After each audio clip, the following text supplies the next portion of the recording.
Hello, everyone, and welcome to our Advanced Facebook Advertising Conference as we continue here. It's my pleasure to have with us today Ryan Cohn of What's Next. Ryan, are you there? Yep, right here. Excellent. And Ryan, am I saying your last name correctly? Is it Cohn or Cohn? Yes. Yep, cone Cohn. like an ice cream cone. Great. Excellent. Well, thanks for making yourself available for us. This is a subject that I know that our audience is interested in because they've been talking about it on the private Facebook group already, and that is the Ad Power Editor. And this is the way to get it done if you're doing more than just the general stuff, right? Exactly. This is sort of taking it up a notch, and obviously the topic of this whole conference is advanced Facebook advertising. Can't Yeah. get too much more advanced by staying within Facebook than the Power Editor. Awesome. Well, we look forward to this very much. You are with What's Next Marketing. What does What's Next do? Want to give us just a real quick what it does? Sure, so What's Next Marketing is a full-service social media agency. Our big focuses are on public affairs, branding, and celebrity use of social media, especially with community management, content creation, obviously Facebook ad management, and some extra development that goes along with it. Awesome. Excellent. Well, once again, thanks for making the time for us, Ryan. I know we want to get into the material, so I'm going to turn it over to you. It is all yours, sir. Perfect. All right, so today we will be discussing the harnessing of Facebook's Ad Power Editor. As you can see on the screen, creating 1,000 ads in less than 1 hour with the Power Editor. So today we'll be going through a step-by-step overview of the Facebook Power Editor. I'll teach you how to create a whole lot of ad variations, which we've found significantly improves cost per click, cost per acquisition, and click-through rate. We've seen internally improvements of 300% or more. We've also been able to get some of the lowest cost per click and cost per acquisition rates that I've seen so far in the industry. Most of our CPAs are averaging at 40 cents or lower, which seems to be pretty good right now. Also, I'll teach you how to use segmentation to identify top-performing ads, which is a great example of free market research, which obviously is a wonderful value add for clients or personnel within your organization. So, let's jump right on into what the Power Editor is not. Power Editor is not a magical factory of Facebook advertising wonder that works perfectly under every single circumstance. It is not the perfect little tool that Facebook has ever created. Obviously, Facebook is focused on creating services and products for 901 million, or significantly more today, but that's since the last numbers have come out, people. Power Editor is only available to advertisers, and top advertisers at that. So it's the difference of Facebook focusing most of their resources on creating something that's going to be used by hundreds of millions, almost billions of people, versus something that's used by thousands, or even hundreds. Haven't seen any too much documentation on how many people are using the Power Editor. It's a great tool. Hopefully this will lead more people to use it. But it does break frequently. Expected at this point that you will get those messages, and I'll talk you through some of them and make it a little easier to get through.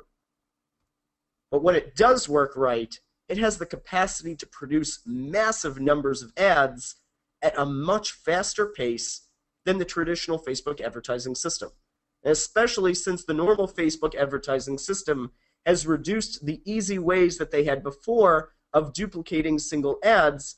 This is the way to create massive, and I mean you can create thousands of ads very easily. So, what sets the Power Editor apart from the traditional Facebook advertising features? It's that one button right there that says duplicate. The ability to quickly duplicate full Facebook ad variation sets by pressing a single button.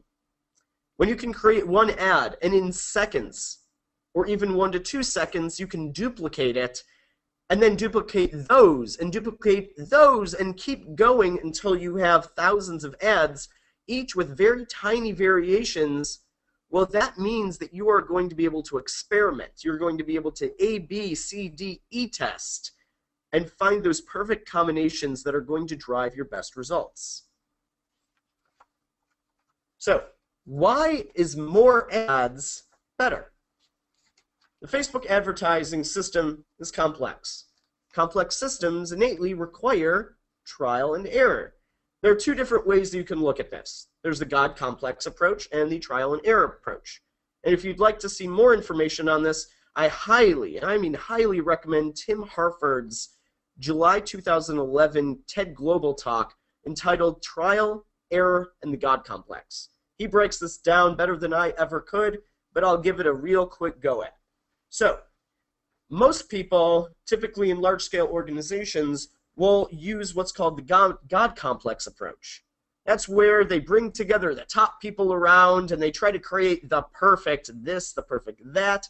And in the case of Facebook advertising, it's investing lots of resources in trying to create that perfect ad. Create that one variation that hits everything. You put all this knowledge that you've consumed together and you spit out that perfect one, and hopefully it hits everything. Oftentimes it doesn't, though. And then you're back to the drawing board, and you've invested all that time and energy and potentially money to create this thing that isn't the Sistine Chapel. It's not the Mona Lisa.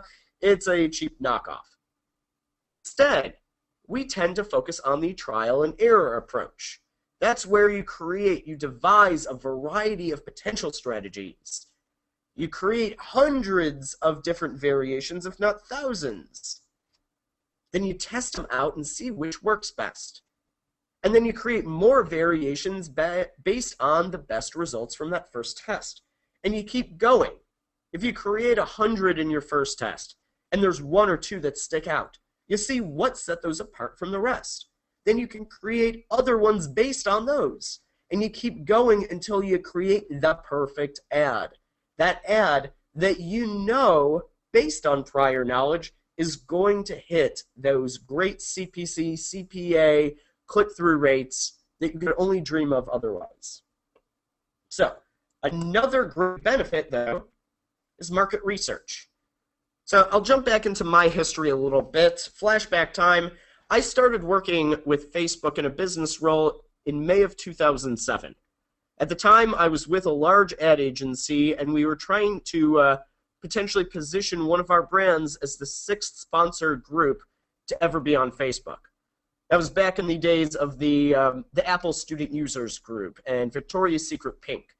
So we were looking over this, and this was actually a PowerPoint slide that they sent us at the time. I'll go over it real quick. It says, meet the users of social media. I spend about 20 minutes a day on Facebook. I have 80 friends. I'm a member of 18 groups, and I will upload 14 photos this month. And then it says to the side, and there are over 18 million people like us on Facebook, and over 9 million return every single day. A little bit different now. Obviously, as we know, Facebook has over 901 million users, and it's advanced. But when I was looking at Facebook and I was talking to a lot of the senior personnel at the time, there was one thing that I remember hearing that made me go, wow, Facebook is different from all other social media outlets because it's got that data. And with data comes the ability for market research. And so, one of their top executives at the time told me this story, this scenario, if you will, where he said, look, through advertising with us, you'll have access to all this great market research and data that we can supply to you to give you better insights to impact the rest of your traditional marketing choices. So, for example, based on your research as a brand, you think that the show 24, with good old Jack Bauer at the time, you think that that's the favorite show among your audience, among your consumers. Well, we can tell you, based on the insights that have come through the advertising platform and through your sponsored group, that your fans actually think that Family Guy is the top show out there. We will provide you with these insights, and you can change your traditional ad buys accordingly, thereby saving lots of money, reaching your consumers much more targeted, and everyone's better in the end. And Facebook, for quite a while, actually did provide a lot of these insights. Not so much anymore. It's a lot tougher to get their hands on them based on, of course, legal limitations, terms of service, etc., that have come along with the last few years. However, there's one way that you can still pull some great market research, and that's by creating different A/B tests through the Facebook Power Editor. So we'll go through that along with our step-by-step walkthrough. So before you can start creating your campaign in the Facebook Power Editor system, first thing you want to do is not touch the Facebook Power Editor system. Before you jump in there, you got to write down everything, because this will simplify your process, make everything much quicker, easier to manage, works a lot better in the end. So you want to break down your campaign by all the potential variables you may have. So that would be creative, where you could have different variations of titles, images, copy. You've got your destination. Are you going to your Facebook page, app tab, website, etc.? Demographics, location, age, gender, interested in, relationship, languages, education, workplaces. Your psychographics, so precise versus broad interests. Connections, who are connected, not connected, etc. And then your bid types. And now think if you could create one set of ads that had 10 different titles, you tested 5 different images, and 10 different variations of copy. Well, that doesn't seem too complicated. But to create that through the traditional methods, it would take hours, if not days. With this, you can do it in less than an hour, and boom, there's 500 variations where you can suddenly see which one is going to float to the top, get your best rates, and get your best click-throughs. What will result in the best engagement also, and create that ultimate ad. So once you've figured out all of those variables, you write them down, get them all ready to go so that you can plug and play. Then, number 2, you identify if any of the creative must match any of the target variables. So, if you realize that one image is only going to work with these 2 titles, or these 3 pieces of copy, make sure to break those out. Otherwise, you're going to start getting into the rhythm of creating all of these ads in the Power Editor, and you'll discover right away, oh my God, I just created ads that don't match up. And then, because you're creating so many, it becomes a huge hassle to have to go back after and figure out which ones are the ones that should have been matching up, which ones are the ones that shouldn't have been matching up, and then adjust all of those accordingly.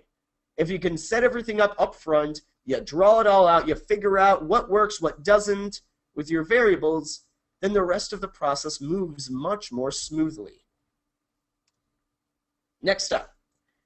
You're still not in the Power Editor. Because the Power Editor, while they've tested out the ability to create it just like in the normal situation, it still is a little bit easier to go through the process of the normal traditional ad platform. So I usually recommend still creating one master ad in your traditional ad platform. That way you can go in, you see that everything's nice and clean and clear, because sometimes you create a master ad in the Power Editor, then you create all your variations, and you discover that something didn't click right, that you're getting error messages based on maybe a piece of creative, like an image not uploading properly, and then you're screwed. You have to go back, and you wasted a whole lot of time. So if you can instead create one master ad, make sure that it works, it's loaded into the system, it's a lot easier to replicate that than to do everything in the Power Editor from the beginning. So here we've got our Social Fresh test account and a campaign for the summer widgets. We're the wonderful widget distributors of America. Fantastic organization, and we know our widgets. So we're creating some widget ads today. So you can see here our master ad is targeting just over 21,000 users, focused in New York between the ages of 25 and 29, who are male, who are interested in business, CEO, commerce, management, technology, and speak English. And our copy over here, we've got this wonderful baby, nice, bright, shows the face, she's amazed. The title is We Know Widgets, and the copy is We've Got the Best Widgets in the World.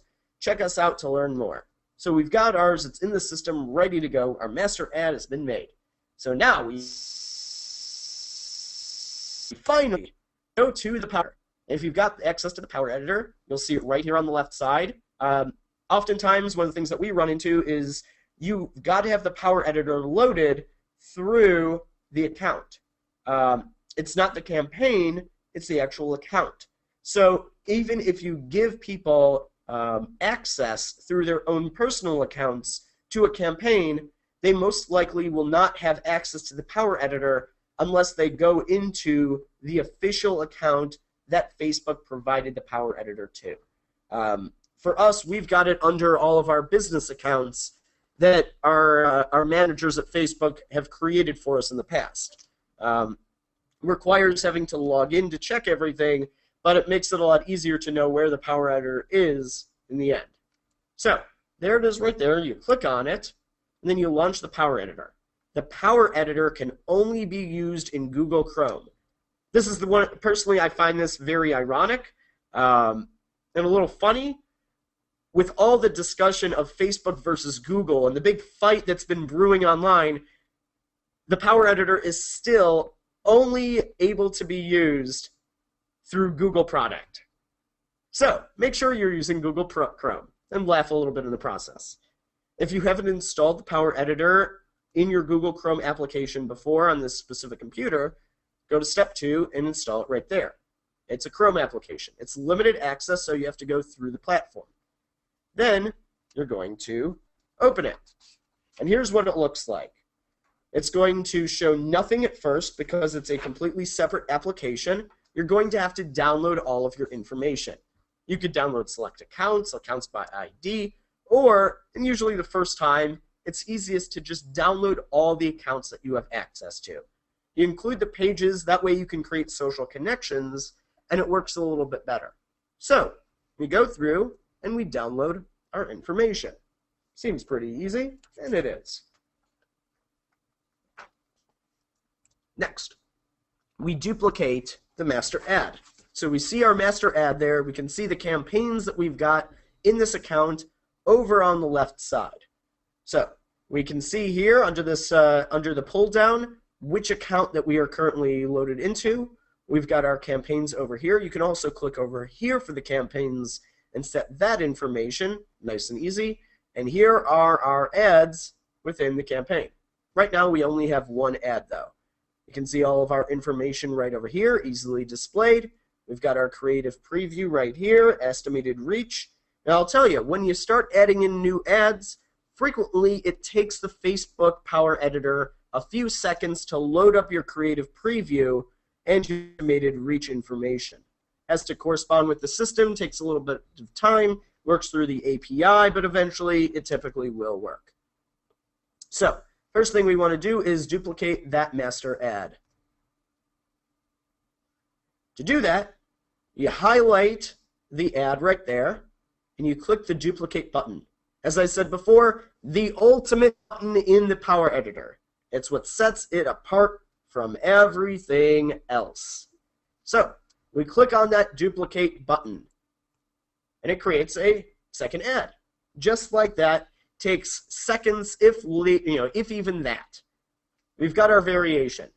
It'll show up with a small number right after it. So in this case, we created our first one, then we go, and it's 1, and you can start going through and labeling them differently to keep a hold on them, or not.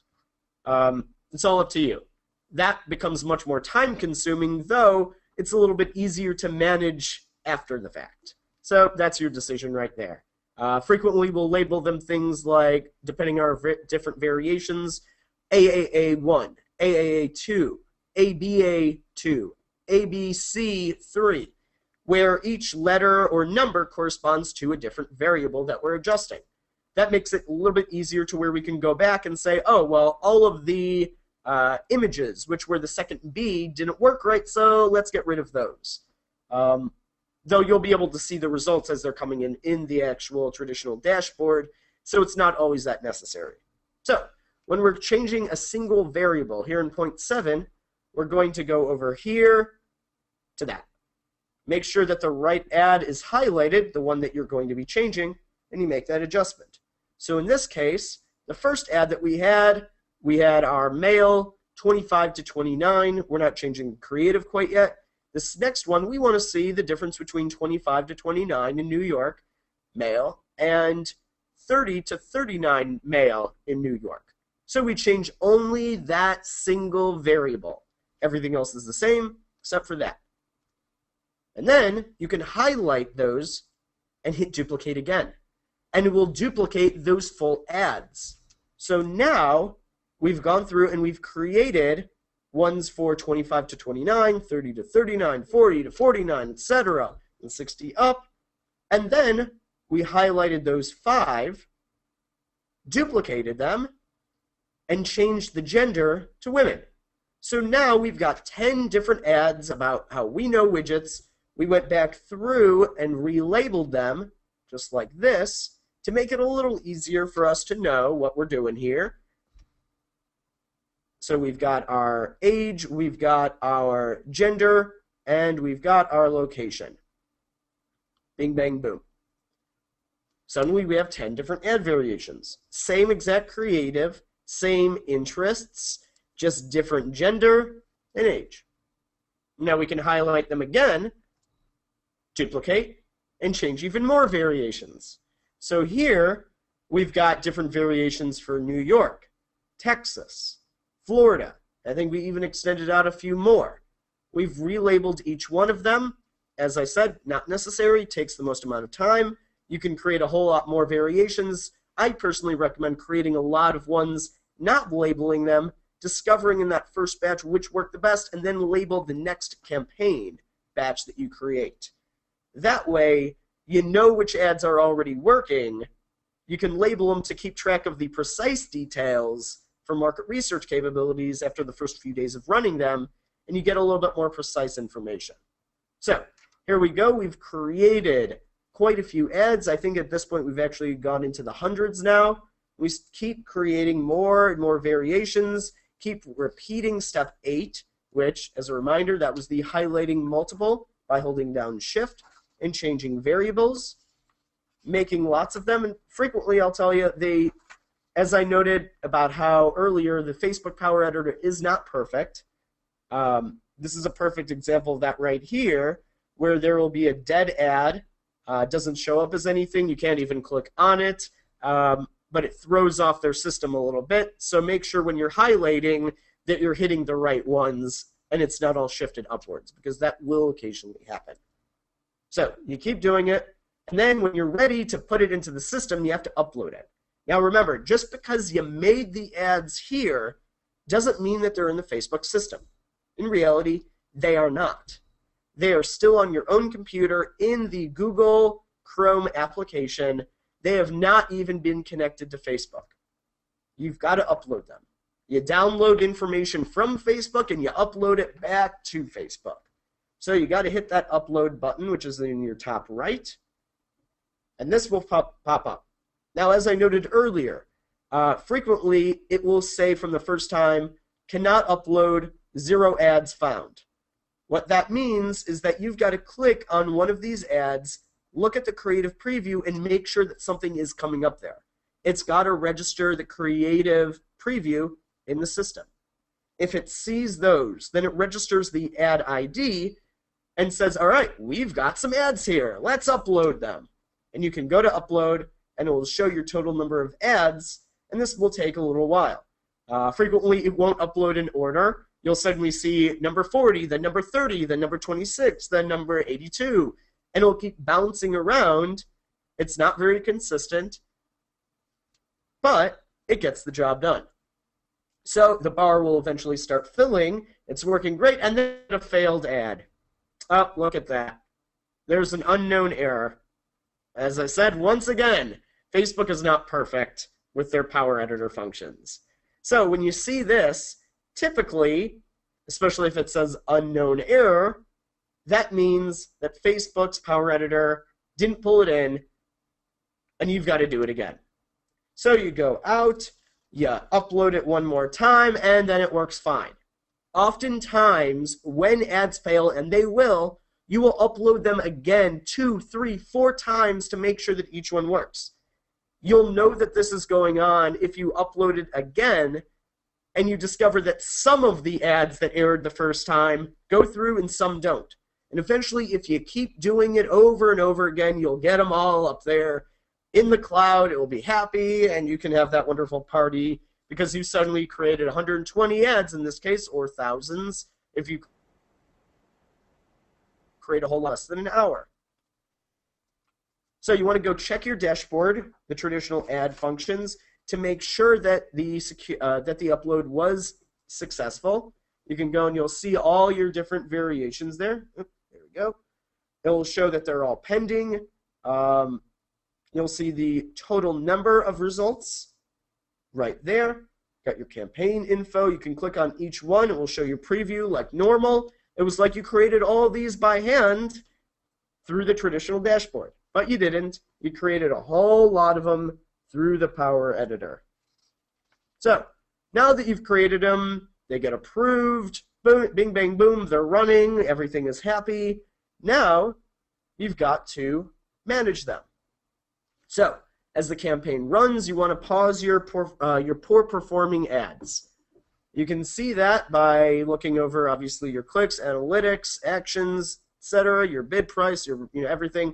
You can go back through the Power Editor. Remember to download, though, and make sure to pull in all the new information. And then you can tweak things on the whole in mass, like your bids, or your slight variations. So in this case, we see that these ads are not producing what we would quite want. Cost per acquisition was a little too high, so we paused them as we went.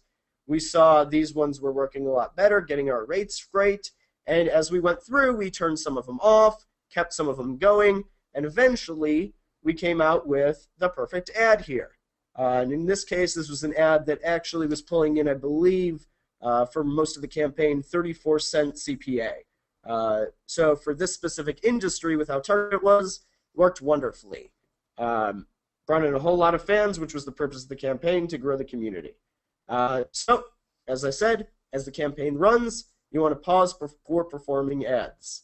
So, to recap, real quick, for the step-by-step walkthrough, first thing you do is, separate from the Power Editor, you break down the campaign by all the potential variables.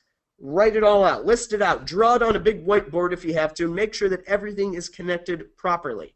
So if you have any creative, like your titles that have to match images, make sure to separate those out and create those separately in the Power Editor. Oftentimes it helps to create a separate campaign to keep those separate and make sure that it all flows through. You create your master ad. That's on the traditional dashboard, not even going into the Power Editor yet, just to make sure that it works fine. You go to your Power Editor on the left side here. If you have any issues getting the Power Editor, reach out to your ad representative, or if you don't have one, hit that wonderful email or chat button that's now available on most accounts and see if you can get it. You'll launch your Power Editor after you install it. Once in a while it will glitch and you have to reinstall, aggravating, but that's Facebook for you. Make sure also, if you've got multiple accounts, that it's working fine on all of them. Typically it will be fine if you log in through a specific user that has the Power Editor, but once in a while it will glitch up and the certain accounts won't work right. Just make sure beforehand that it's all working right. So you want to download your campaigns and ads. Do this every single time you go into the Power Editor. That way you know the information is correct, it's all in place, and you've got your updated stuff. Worst thing possible is to go in, start working on ads, realize after you spent half an hour making everything work just how you want it, that the information was actually not correct, and that Facebook's ad system spits it out when you go to upload it because the data wasn't correct. So just to be careful, download all of your account information right at the beginning of working with the Power Editor every time, then you'll be fine. You want to duplicate that master ad. You go through, you start tweaking it.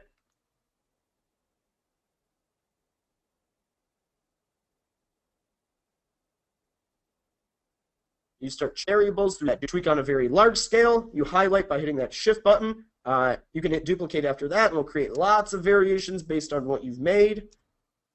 Repeat it a lot. Make lots of different tweaks. Get it all working just right. You then upload your ads and campaigns. If you have problems, if it shows failed ad creation for unknown errors, run it again. Don't do anything besides hitting that upload button. Should work fine the second, third, or fourth time. Check your dashboard, make sure they're all successful. Click on a couple of them, make sure it looks just how you want it.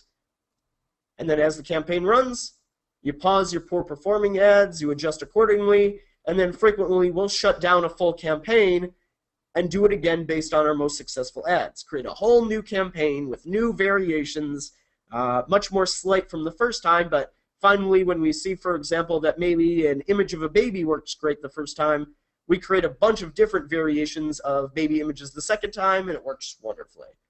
So, if you have any questions, feel free to let me know, either privately, here's my contact information, or we should have a few minutes for some Q&A. So, yep, that is just about that. Ryan, thank you so much, man. That was fantastic. Well, thank you for having me. Good information. Yeah, good information. Appreciate you making the time for us. Feel free to leave that slide up if you want. Oh, there you got your face too. Great. we only have a couple of questions for you, but I wanted to thank you especially for giving us the reality of this whole situation, that it doesn't always work right, some of the cautions going into it.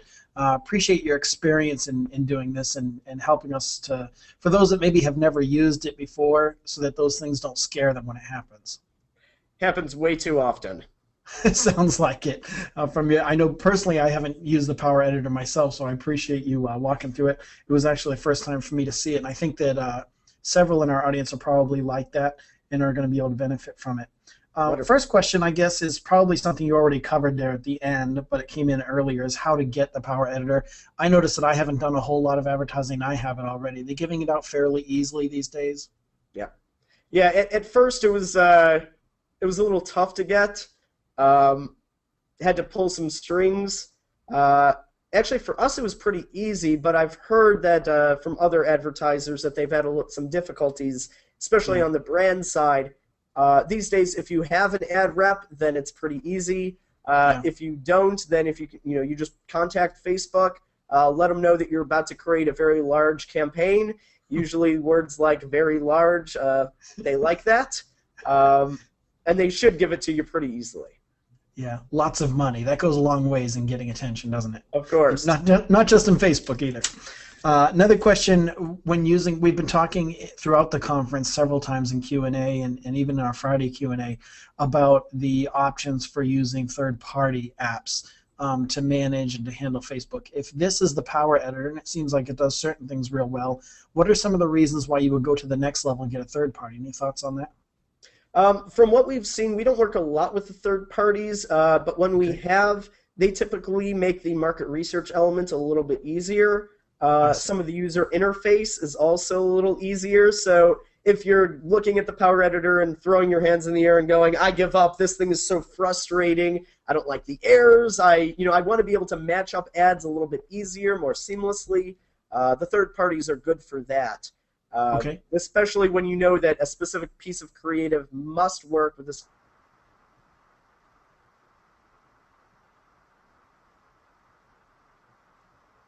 specific equipment. Okay. And then another question, I guess not so much a question, I just wanted to talk to you a little bit about it. The idea of using the Power Editor, it seems like to a large extent, really it comes down to planning ahead of time before you even get into it. I know in working with AdWords and other advertising quite a bit over the years, it seems like you should just plan it all out in a notepad or a Word document before you even get in there, and then it just makes the whole thing easier. It's almost like you have to imagine yourself outsourcing this to someone else. And if you lay it out easily ahead of time, then it all goes smoother. Is that the same thing with Facebook? Exactly. It's similar to what a lot of our web developers and content writers say when I ask them, how much time do you spend prepping versus actually writing code or writing content? And they'll say usually 70 or 80% is them working on a whiteboard, prepping everything, and then 20 to 30% is actually coding or writing. Yep. This is just like that. Yeah, I used to, with Google AdWords, I used to write it all out in a notepad and then give it to my assistant, and then I realized that it only took my assistant 15 minutes to do it. I could have just done it myself. It's that prep work that is all the time, and it looks like it's the same way with this. Well, yeah, Ryan, thank you so much. Anything else? But go ahead.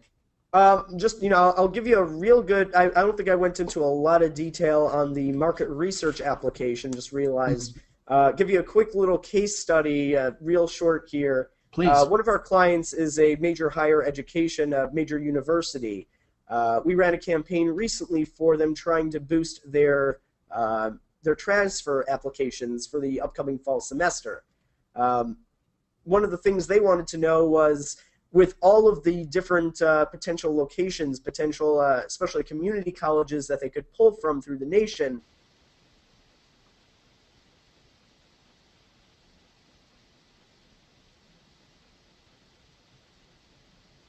to talk to people, because obviously that costs a whole lot of money.